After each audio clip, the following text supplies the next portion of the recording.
Welcome friends. तो आज हम पढ़ने वाले हैं गार्डनर के बहुबुद्धि सिद्धांत को, जिसमें गार्डनर ने 8 प्रकार की बुद्धियां बताई हैं जो कि लोगों में होती हैं, और यह आपकी परीक्षा के लिहाज से काफ़ी इंपॉर्टेंट टॉपिक है।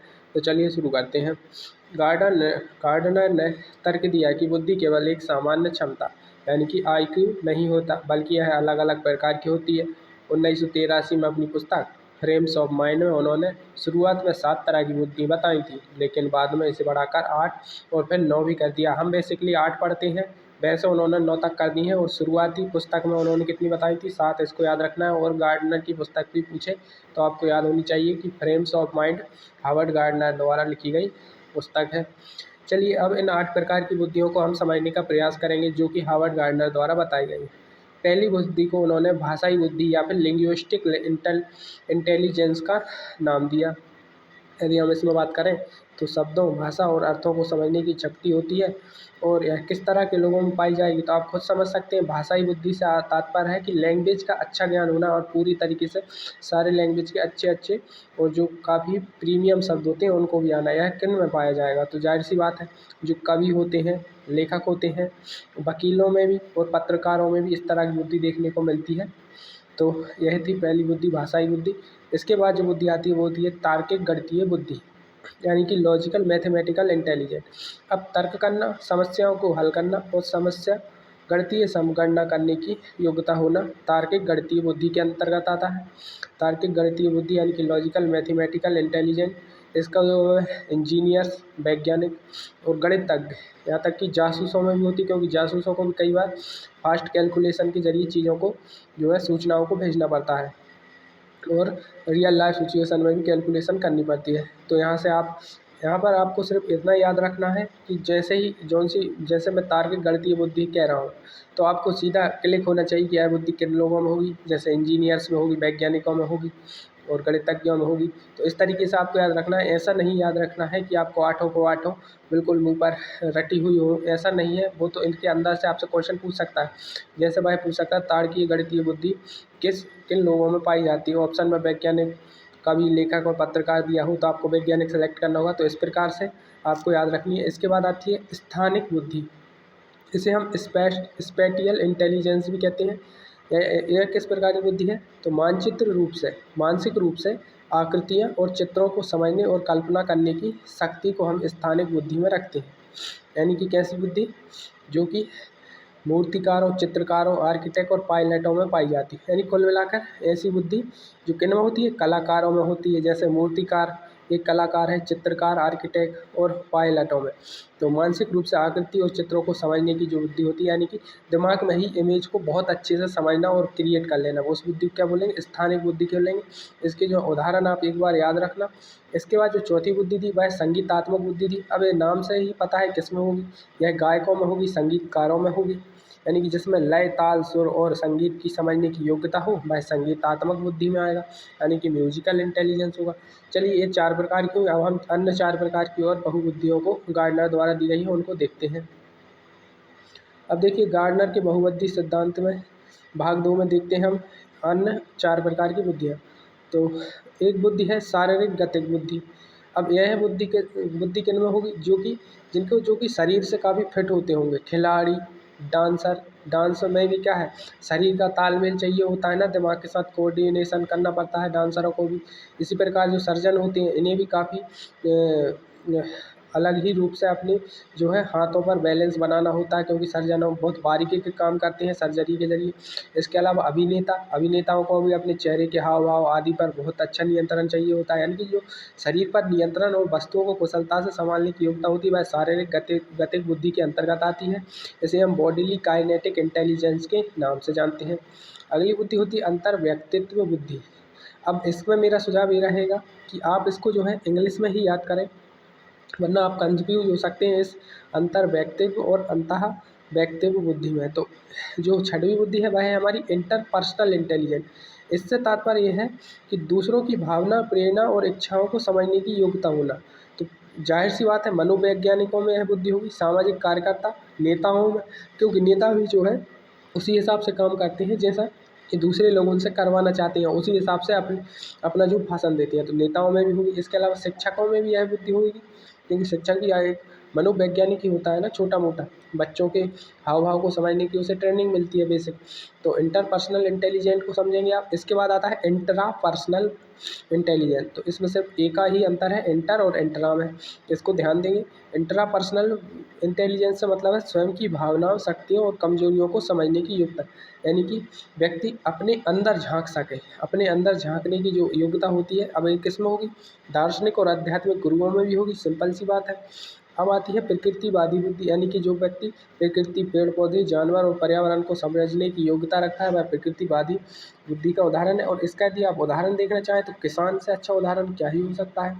किसान जो है एक तरीके से प्रकृतिवादी बुद्धि के साथ ही होता है, यानी कि उसमें जो है नेचर से लविंग कैरेक्टर किसानों का होता है बेसिकली। चलिए, इसके अलावा परीक्षा में जो है अक्सर हमसे पूछा जाने वाला प्रश्न है, कॉमन एग्जाम क्वेश्चन, कि एक बच्चा जो दूसरों के मूड को जल्दी समझ लेता है उसमें कौन सी बुद्धि होगी? तो आप इसका आंसर खुद से बताइए। तो देखिए, इसका आंसर होगा इंटर पर्सनल बुद्धि, यानी कि अंतः व्यक्तिगत बुद्धि, जो कि दूसरों के मूड को समझ ले, यानी कि शिक्षक, नेता, मनोवैज्ञानिकों में पाई जाने वाली बुद्धि, जो दूसरों के मन में क्या चल रहा है उसको समझ सके। और जो स्वयं के मन को समझ सके वह इंट्रा पर्सनल हो जाएगा। प्रकृतिवादी को जो कि किसानों में होगी, यानी नेचर लविंग कैरेक्टर जो होंगे। और शारीरिक गतिक बुद्धि यानी बॉडीली काइनेटिक बुद्धि किस होगी? जो अपने शरीर पर अच्छे से जो है कंट्रोल कर सकते हैं। इसके अलावा हार्वर्ड गार्डनर ने तर्क दिया कि बुद्धि केवल सामान्य क्षमता IQ से 7 तरह की अलग बुद्धि के प्रकार होते हैं। शिक्षा शास्त्र गार्डनर के अनुसार शिक्षकों को हर बच्चे की अलग बुद्धि को पहचानना चाहिए और सिखाने के लिए अलग अलग तरीके करने चाहिए। इसके अलावा हार्वर्ड गार्डनर के इस सिद्धांत की जो है आलोचना भी की गई, जो कि इस सिद्धांत की सबसे बड़ी आलोचना है कि यहाँ पर बुद्धि को मापना क्या हो जाता है? कठिन हो जाता है। और अक्सर प्रतिभा कह दिया, और उसे अक्सर क्या कह दिया जाता है? प्रतिभा, यानी बुद्धि का मापन यहाँ पर कठिन हो जाता है, क्योंकि 8 प्रकार से बांट दी गई है। तो किस में कौन सी बुद्धि कितने प्रतिशत है, यह मापन एक तरीके से क्या कठिन है, कोई ठीक तरह से इसे नाप नहीं सकता। अब देखते हैं हम इवान पावलोव को। अब यहाँ पर हमारे हार्वर्ड गार्डनर और उनकी 8 तरह की बुद्धि हो गई। अब इसके अलावा एक जो सीटेट और एमपीटेट की परीक्षा में आते हैं वो है शास्त्रीय अनुबंधन सिद्धांत के रचयिता इवान पावलोव। तो हम पहले इनका एक परिचय लेते हैं, सिद्धांत का परिचय लेते हैं। इसके जो प्रतिपादक हैं वह इवान पावलोव हैं। यह रूस के एक शरीर शास्त्री थे और इनका प्रयोग जो कुत्ते पर किया गया वह बहुत फेमस है। अभी मैं आपको समझाने की कोशिश करूँगा क्या प्रयोग किया था उन्होंने। इसके अलावा इनके जो मुख्य विचार थे, पावलोव का यह मानना था कि किसी स्वाभाविक उद्दीपक, यानी कि जैसे भोजन के साथ अगर कोई कृत्रिम उद्दीपक जैसे घंटी बार बार जो प्रस्तुत की जाए तो जीव उस कृत्रिम उद्दीपक के प्रति भी वैसी ही प्रतिक्रिया करने लगता है। तो स्वाभाविक उद्दीपक और कृत्रिम उद्दीपक के संबंध में इन्होंने जो प्रयोग किया, हम उसको समझने का प्रयोग करते हैं। तो बेसिकली इवान पावलोव ने क्या किया कि इनका जो एक कुत्ता था उसे जो है जब वह खाना देने आते थे तो वह अपने ऑटोमेटिक ही क्या अपनी लार को टपकाने लगता था। तो उन्होंने कुत्ते के साथ प्रयोग करने का सोचा और उन्होंने क्या किया, कुत्ते को खाना देते समय घंटी बजाना शुरू कर दिया। अब पहले घंटी बजाते, उसके बाद कुत्ते को खाना देते। धीरे धीरे क्या होता है कि कुत्ता जो है घंटी जैसे ही बजती वह लार टपकाने लगता, भले ही उसे खाना दिया जा रहा हो या नहीं दिया जा रहा हो। तो इस प्रकार का इन्होंने प्रयोग किया था। अब हम इसको समझने का प्रयास करेंगे। प्रोसेस ऑफ एक्सपेरिमेंट, इसकी 3 स्टेज यानी कि 3 अवस्थाएं बनाई। पहले थी अनुबंधन से पहले, यानी बिफोर कंडीशनिंग। पहले क्या होता था, कुत्ते को जो भोजन था यानी कि अनकंडीशनड स्टिमुलेशन, इसे देखकर कुत्ते भोजन देकर ही क्या करता था, मुंह से लार टपकाने लगता था। अब इसमें जो लार है उसे उन्होंने रिस्पॉन्स के रूप में देखा कि यह एक स्वाभाविक प्रक्रिया है और भोजन मिलने से पहले कुत्ता जो है इस रिस्पॉन्स को देता है। अब अनुबंधन के दौरान यानी ड्यूरिंग कंडीशन, जब उन्होंने वो घंटी बजाना शुरू किया उस समय क्या हुआ, पहले वह घंटी बजाते और फिर उसे भोजन देते। घंटी बजते ही तुरंत भोजन दिया जाता। इस प्रक्रिया को कई बार दोहराया गया। तो यह था अनुबंध के दौरान। और अनुबंध के बाद क्या देखने को मिला, अब केवल घंटी बजाने पर कुत्ते के मुंह से क्या आने लगी, लार आने लगी। अब इसमें लार क्या हो गई, कंडीशन रिस्पॉन्स हो गई। अब वह लार एक अनुबंधित प्रक्रिया बन गई। इसे ही इवान पावलोव का शास्त्रीय अनुबंधन सिद्धांत या क्लासिकल कंडीशनिंग थ्योरी के नाम से जाना जाता है। अब देखते हैं इसके कुछ मेन भाग जो कि हमारी परीक्षा में पूछे जाते हैं। जैसे महत्वपूर्ण शब्दावली इसमें हो गई उद्दीपक सामान्यीकरण, यानी कि जो स्टिमुलेशन जनरलाइजेशन होता है वह क्या होता है। तो जब बच्चा घंटी जैसी मिलती जुलती दूसरी आवाज़ों पर भी वही प्रतिक्रिया देने लगे। यहाँ पे बच्चा लिखा है, आप कुत्ते और बच्चे को एक तरीके से इन्होंने कंपैरिजन के तरीके किया। तो यहाँ पर जब बच्चा घंटी जैसी मिलती जुलती दूसरी आवाज़ों पर भी प्रतिक्रिया देने लगे, इसके बाद उद्दीपक विभेदीकरण, जब बच्चा असली घंटी और दूसरी आवाज़ों के बीच अंतर करना सीख जाए, इसको बोलेंगे उद्दीपक विभेदीकरण। और विलोपन यानी एक्सटिंक्शन क्या है, यदि बार बार केवल घंटी बजाई जाए और भोजन न दिया जाए तो धीरे धीरे लार आना बंद हो जाएगी, इसे कहेंगे विलोपन। अब सीटेट में उपयोगी और एमपीटेट में अक्सर पूछे जाने वाले क्वेश्चन को देखते हैं। जैसे इसका क्लासरूम में क्या इस्तेमाल होता है इस थ्योरी का, क्योंकि आपके मन में सबसे बड़ा सवाल तो यही आ रहा होगा कि थ्योरी का जो इस्तेमाल क्या है। तो इसके जरिए हम क्या कहते हैं, बच्चों में आदतों का निर्माण करते हैं। बच्चों में अच्छी आदतें और अनुशासन को विकसित करने के लिए यह सिद्धांत क्या है, उपयोगी है। शास्त्रीय अनुबंधन सिद्धांत कहाँ उपयोगी होता है, तो बच्चों में अच्छी आदतें और अनुशासन को विकसित करने के लिए इस सिद्धांत का जो है उपयोग किया जाता है।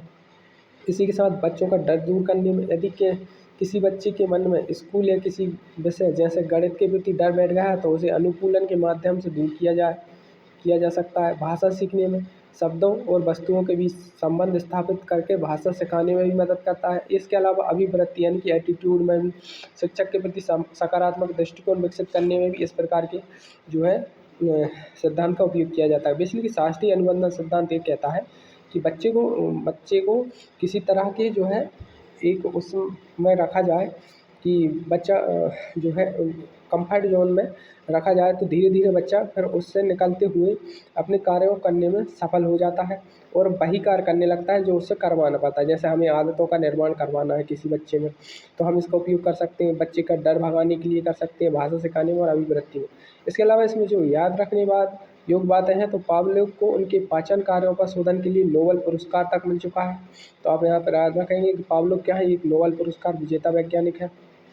इन्होंने एस टाइप थ्योरी भी दी थी और इसे एस टाइप थ्योरी भी कहा जाता है इस शास्त्रीय अनुबंधन सिद्धांत को, क्योंकि इसमें स्टिमुलस उद्दीपक पर क्या दिया गया है, जोर दिया गया है। तो उम्मीद है आपको जो है इवान पावलोव और उनका शास्त्रीय अनुबंधन सिद्धांत भी समझ आया होगा। इसके अलावा हमने हार्वर्ड गार्डनर का बहुबुद्धि सिद्धांत भी देखा, वह भी समझ आया होगा। और यह काफ़ी इम्पोर्टेंट थ्योरी है, दोनों ही सही क्वेश्चन बनते हैं। तो धन्यवाद। अब हम मिलते हैं आपसे अगले वीडियो।